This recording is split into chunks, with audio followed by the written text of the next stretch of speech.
we are going to start with the chapter that is the making of scientists.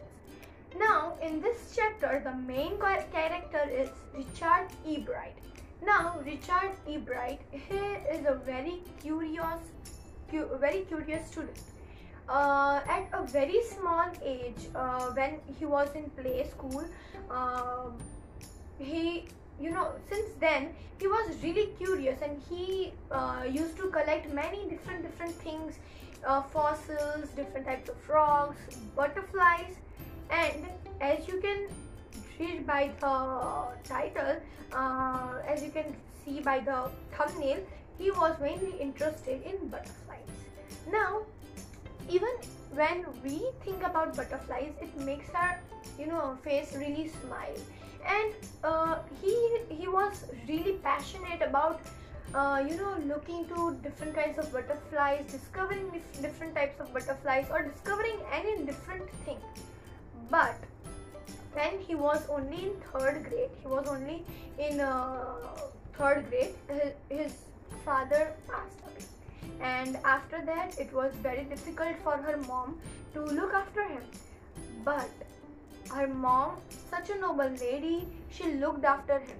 She knew her child's direction of growth, and she took her to many vacations, holidays, to many ecological places, and she bought him good new books.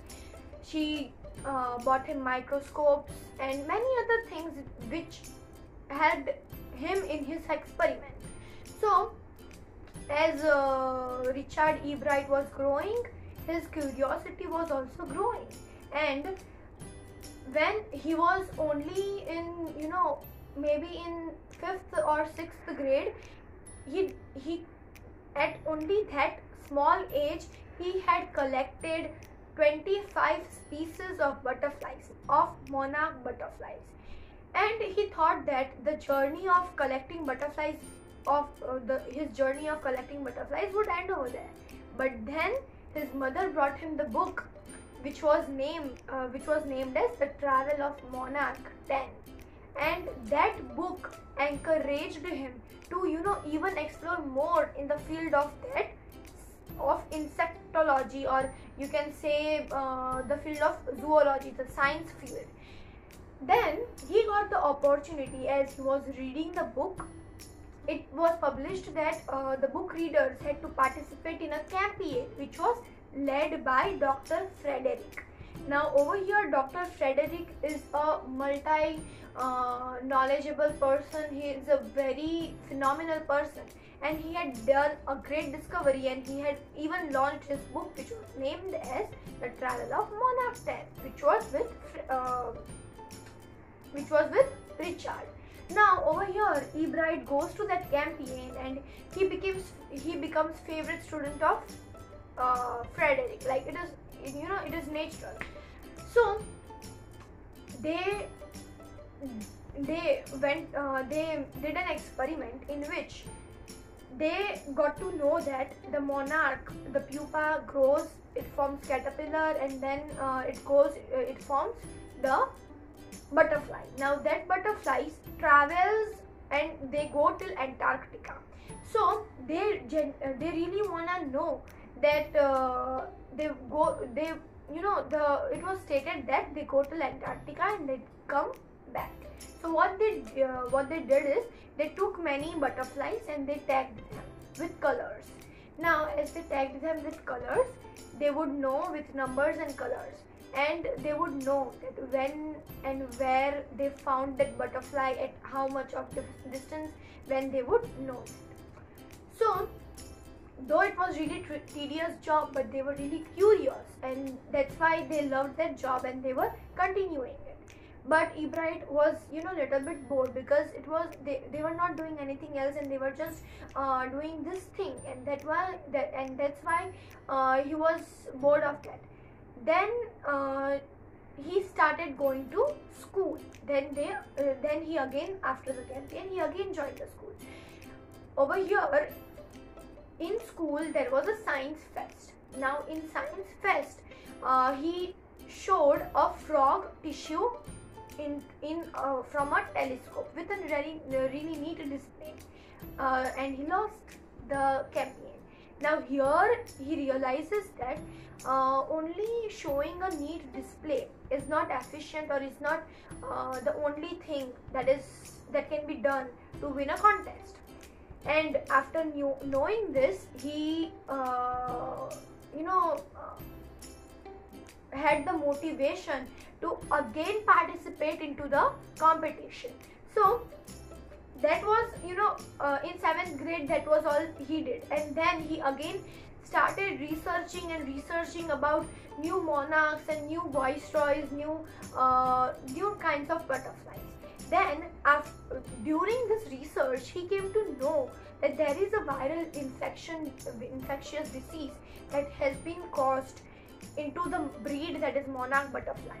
Now he genuinely need to know that what viral disease is being spreading.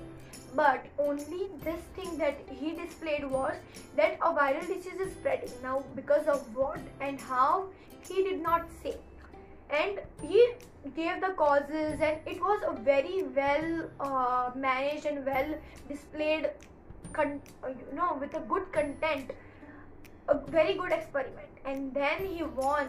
That was in 8th grade. He displayed it into the 8th grade in science fair of his school. So he won that science fair. Like, it was pretty obvious that he would win that science fair. Then in 9th grade, he started acknowledging the difference between viceroy butterflies and monarch butterflies. Now monarch butterflies taste really bad and viceroys taste really good. So viceroys are look-alike of monarch, as if viceroys would look different, if viceroys would look like monarch, and they would not taste good. Like, see, butterflies are eaten by birds, okay? So if viceroys are looking like monarch, and birds know that monarch tastes bad, so they would not attack viceroys, as they would be mistaken that they are monarch butterflies. So viceroys are look-alike of monarch, and that discovery also won the prize. Now this time that won the first prize in the science fair of his school. Now he goes to the high school. Now in junior college of high school, he again researching about the viceroy and monarch butterflies and everything. Now he got to know that there are 6 golden spots on monarch butterfly. Now they were not ornamental. They were not at all ornamental. This 6th spot has its own significance. So this 6th spot had the hormone, and that hormone helped in monarch butterfly. Only this much he displayed into the science fair in high school. He won 3rd prize in zoology, and he also won the national level science fair contest, competition of anything. So this was all about the theory that he discovered. Then in senior year of the college, he discovered that the pupa has to develop its wings in order. The pupa had to develop into caterpillar, and caterpillar had to get wings in order to form a whole beautiful butterfly. So that golden spots had hormones that allowed pupa and allowed caterpillar to build their wings. And this time, this contest won 1st prize in international science fair, as it was truly a good and truly a knowledgeable thing, and also obviously prize in zoology as well. So this is how, and still the curiosity led Richard grow more and more and more. And when Dr. Frederick was asked that what is the reason of Richard's this success, Frederick answered that Richard did not aspire to win unless he aspired to do his 100% in the research or in whatever job he was doing. And as he gave his 100%, he won it. And he made his career really good by following his passion, by giving it his 100% in what he was doing. So yeah, this was all about the making of scientist or the making of Richard E. Bright, and I hope you like my video. I hope it helped you a lot, and if you liked it, please give it a thumbs up. Also comment down if there are any suggestions. Share this video as much as possible, subscribe to my channel and hit the bell icon to get notified.